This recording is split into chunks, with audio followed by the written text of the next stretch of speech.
please, on both. Yes, Your Honor. You said Treadwell, right? Yes, Judge. Okay. Page 18.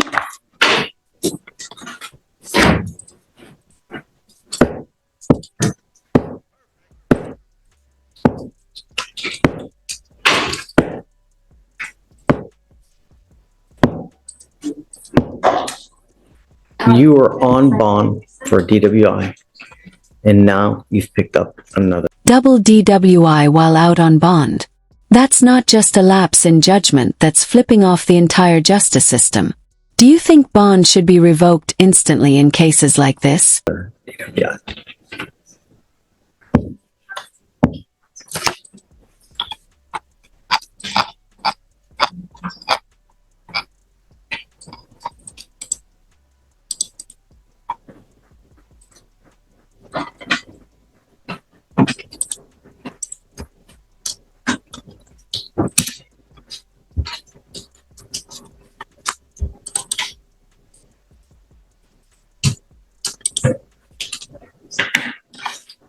We're going to do probable cause. You have the right to remain silent. Anything you say can or will be used against you.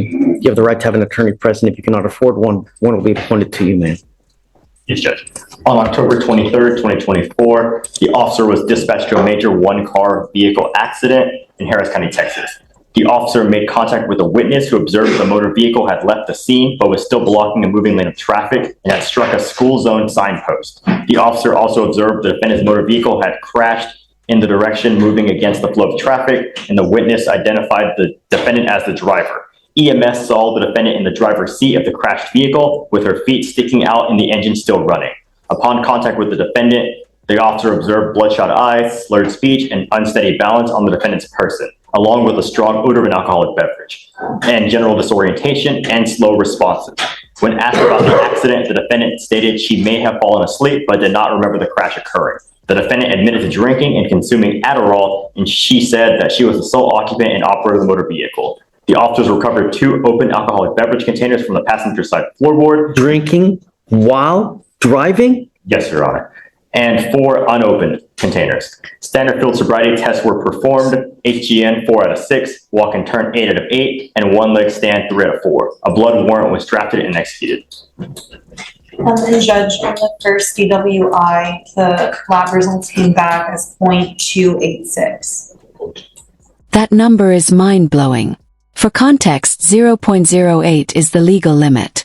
At 0.286, she's nearly 4 times over. This isn't buzzed, it's blackout city. Should this level alone carry harsher sentencing? 0.026. 0.206, because there's a big difference. Is it 0.26? Yes, 0.286. Yes, Judge. Yes. Yes, Your Honor. That is a very high blood test. Can you run an NCIC? I'd like to know what other kind of criminal history she has, number one. Number two, did we have her sign a no driving affidavit on the first one? Because if she did, I'm going to have a contempt hearing.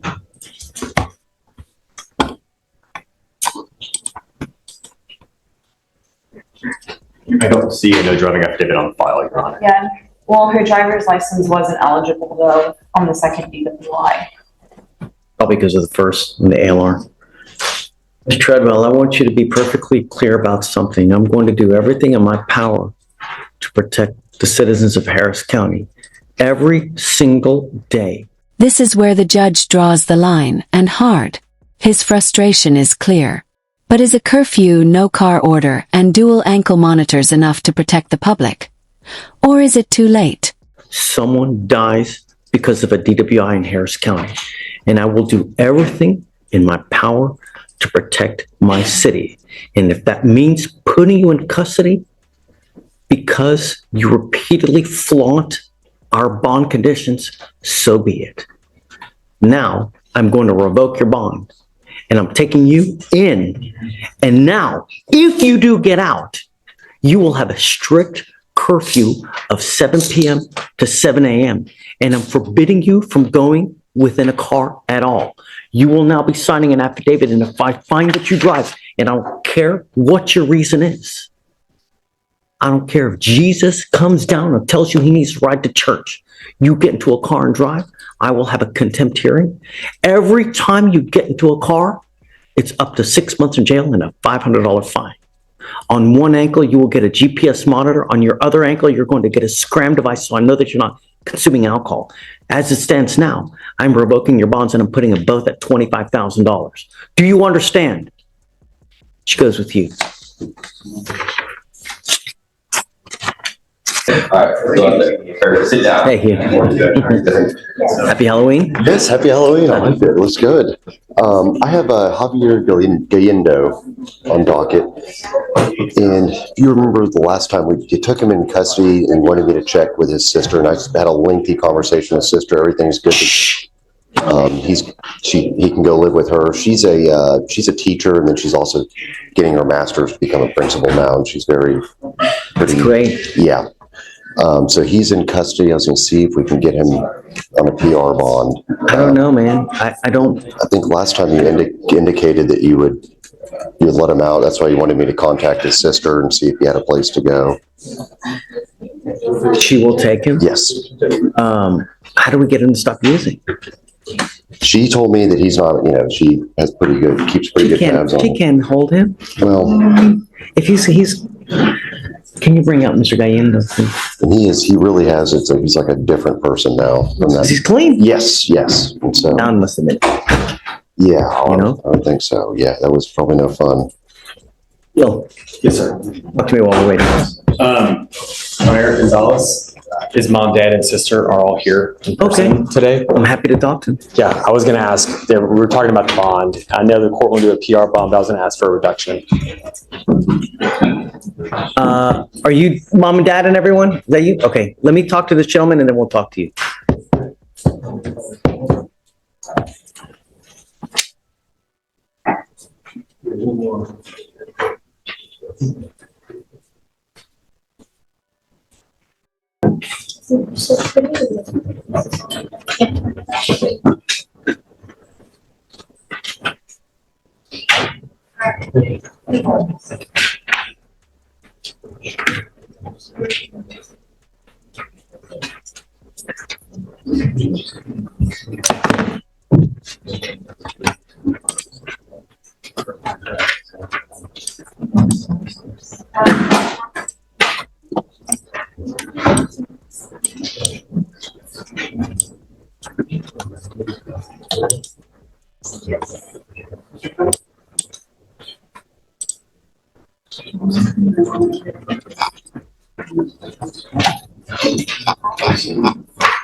Good morning, Mr. Gallendo.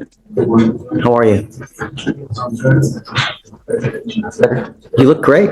You sound good. You're coherent. You're not jittery like you were when you came here last time. This judge is walking a tightrope, torn between second chances and hard lessons. Can someone really change this fast? Or are we watching another relapse waiting to happen? I know. So Hugh wants me to let you out. Looks like you've got a place to stay with. Shh. Looks like you've got a place to stay with your sister. My only worry is that if we let you out, you're going to go back to doing right what you're doing, using. And I don't want that to happen. I know you're going to tell me no. Oh, yes. Right. You've told me that before.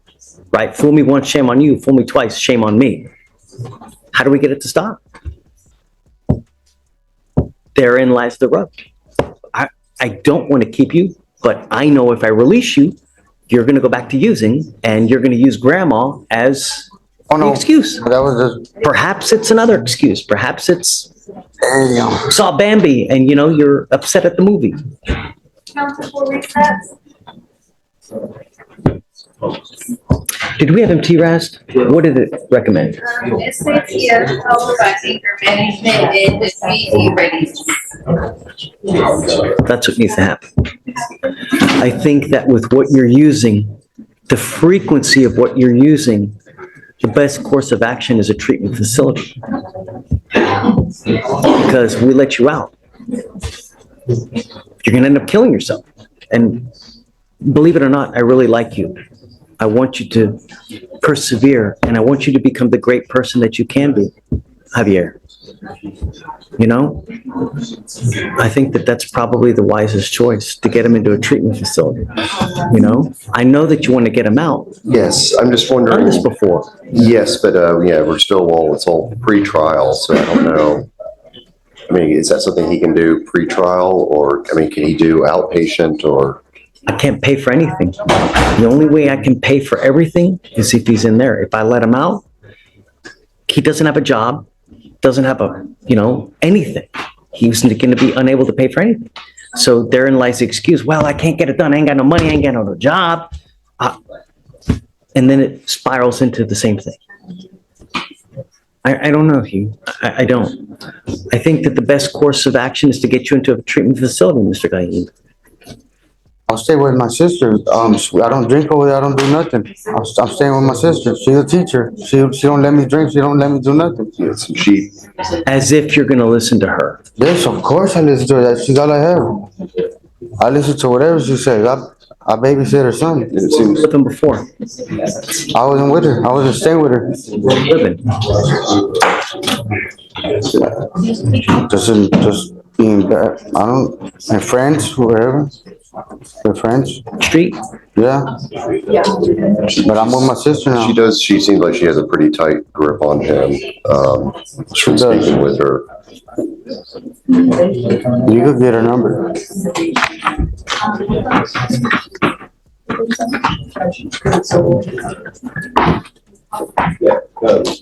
Discovery's outstanding. Your Honor, it looks like everything's uploaded and shared with the defense. And we can set the case for trial. There's a felony that's attached to this, but I'm okay with setting it for a trial date. Okay. I am too. Okay. That way, if it goes well for him, he's out. If it doesn't, I know what I'm going to do, which is what I think needs to happen regardless. Because if we let him loose on the street, he's just going to use. And we've done this game before. I've let him out before, and he goes right back to using. He's only bond forfeited once in your court. I always say.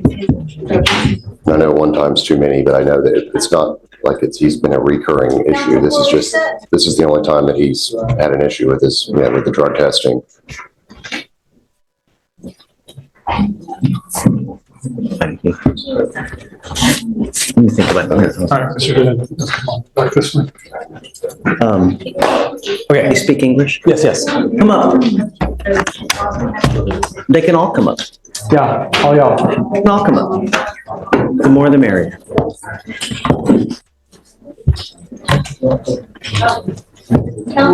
Thank you for coming. Thank you for coming. I wish it were under better circumstances. And I'm sorry that you guys are having to come here and deal with this, but better now than 6 feet under in a pine box, right? We've had a lot of issues with him. And I think that, I don't know, I guess you realize the 3 DWIs, 3 counties, 0 fatalities so far. But should someone's luck determine their sentence? Or should the court act before that luck runs out? And the spiel that I give to everybody is that you watch the news, which I hope you do, every day someone dies in Harris County from a DWI. Every single day. We in Harris County lead the nation. We Hold all conversations. lead the nation in DWI fatalities because it happens so much. Is it because we have 4 million people here? I don't know. Is it because Harris County is 3 hours from one side to the other? I don't know. But that's what it is. And it's disgusting. And what scares me with him is he has 3 open DWIs in 3 different counties. That is extremely scary. And we're lucky that no one has been injured. A life has not been taken because it could have gone so much worse. The reason that it's taking as long as it is because he does not have, I'm presuming he doesn't have a lawyer in Nueces, right? At this time, that's correct, Your Honor. If you guys are able to get a lawyer for him down there, hopefully that can speed up the process to get everything working. Because here in Harris County, we have so many cases, we have so many people in custody that we move it like crazy. We're very, very fast. We're a fast-moving criminal justice system here. Fort Bend is building their way up to being as big as we are. So they're a little bit slower. But in the other counties, in like Brazos and the Nueces, Corsicana, and they do things a lot slower. So if you pick up a case, you may not go to court for 6 to 8 months, and then you start dealing with it. It looks like that's what's happening over there. Did let the family know that even though they don't have a court date yet in Nueces, getting a lawyer down there, they can talk to the DA and they can start working on the case and talking to myself and the Fort Bend lawyer, trying to get a global deal done prior to any court date even being scheduled. Because I mean, the case is open and pending. I mean, it's there. So that's where we are for now. But I think the bond in Harris County is the only thing keeping him from going home to his family. And so we're trying to figure out a way to see if the court would allow him to post maybe a lower amount for bond. It scares me to let him out.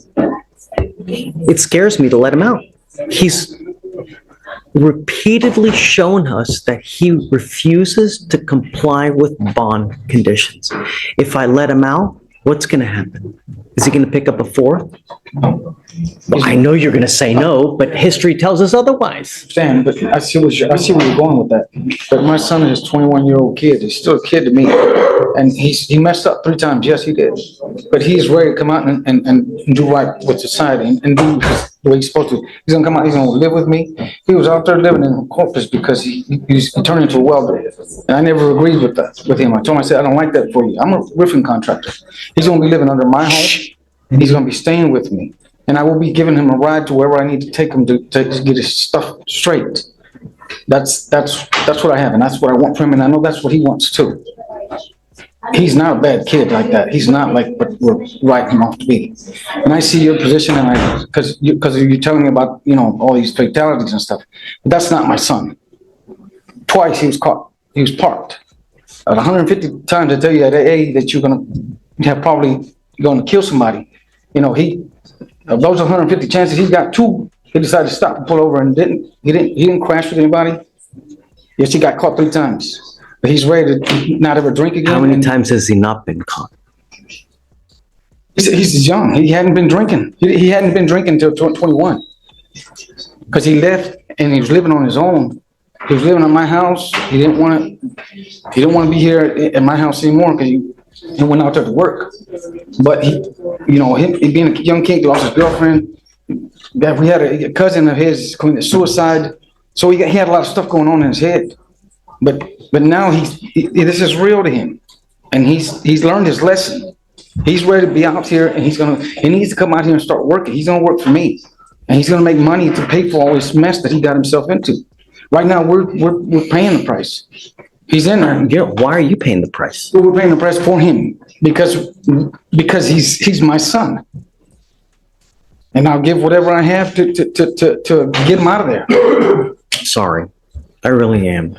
He is not like I don't want to. He's not like all these other people, man. I'm sorry, my kid's not like that. He's not a drug addict. He doesn't abuse anything else. He messed up with the alcohol, being too young and not knowing what to do. How do you know? How do you know? I just know it. Know my son. Hey, he was living with me for a long time. That's how I know him. And I understand and I respect it. Looking through the eyes of a father, I get this a lot. But when you have 3 DWIs in 3 different counties, judges have told you repeatedly what you can and what you can't do. And you repeatedly flaunt that and just don't. And you have shown us repeatedly you're going to do whatever you want to do, regardless of what a judge tells you. And I know that that's not what you want to hear, and I'm sorry.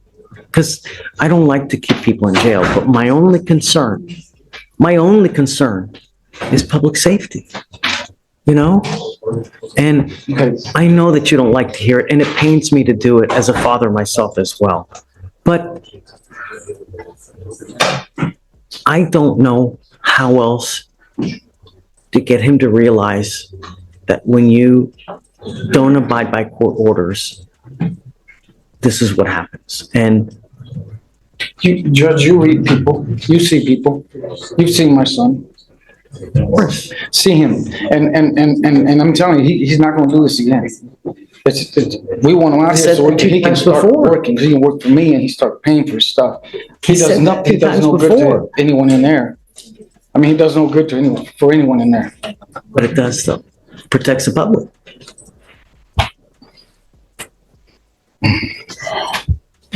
What I'd like to do is, we've had him TRAS, right? Okay. So what we do is I have clinicians on staff who evaluate him and tell us what the proper course of action is. We've had our clinicians evaluate him, and Substance abuse treatment facility followed by sober court. what that is that it's a treatment facility that's kind of like a long-term rehab type facility where it teaches him how to deal with the issues, cope, and not use alcohol as a way to cope, as a coping mechanism. After he does that rehab, we have him going into sober court, which is a long-term, an 18-month program that supervises him by one of the actual judges here that keeps him under their wing and meets with them on 2 times a month, where he would come to court, meet with them to ensure that he's on the straight and narrow. While he's with me now, I can pay for it. If he's on the outside, I can't pay for anything. That program with other. Right, and unfortunately, we want to do that, but I can't do anything until those other 2 cases are resolved. The idea what Will had was you've got a lawyer in Fort Bend, you have to get a lawyer in Nueces. Once you do that, we can work together all as one unit to resolve all the cases at once, and then we get them into this program. And hopefully the other counties will see it, that this is what we want to do. We've got a long-term solution to help him keep sobriety. And it's okay. Is this program, does that mean that he has to be incarcerated during the entire? It's an inpatient treatment facility, correct?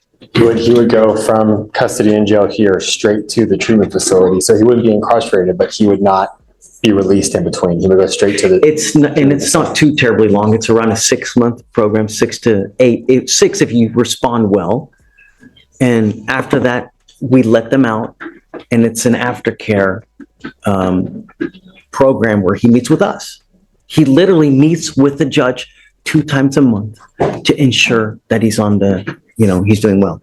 And if he does well, he gets rewarded throughout the program. They help him get his license back, help him job searches. So it's a really rewarding program. And the idea is to get him to recognize is at a young, early age now, before it spirals out of control at a later date, or either that or before you do some catastrophic damage where you're now ending up with a 40 or 50-year sentence. That's the goal.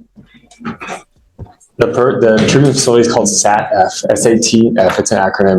It's Substance Abuse Treatment Facility, SATF. But we can't until Nueces is on board as well.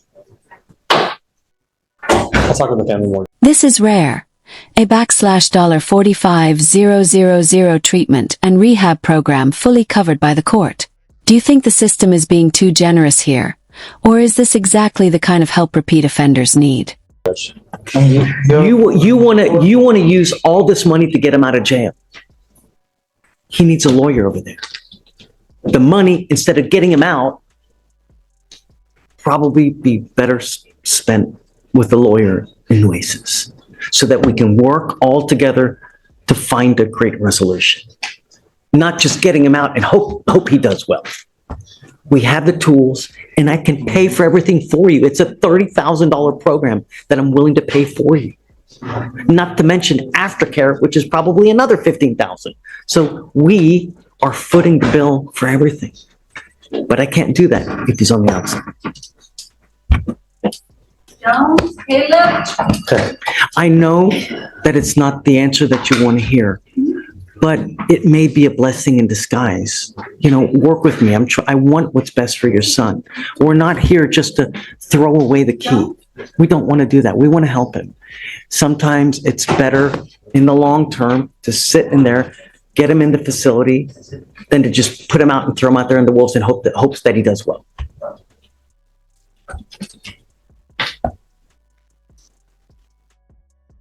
Talk to him further. Thank you, All right. Judge. Okay.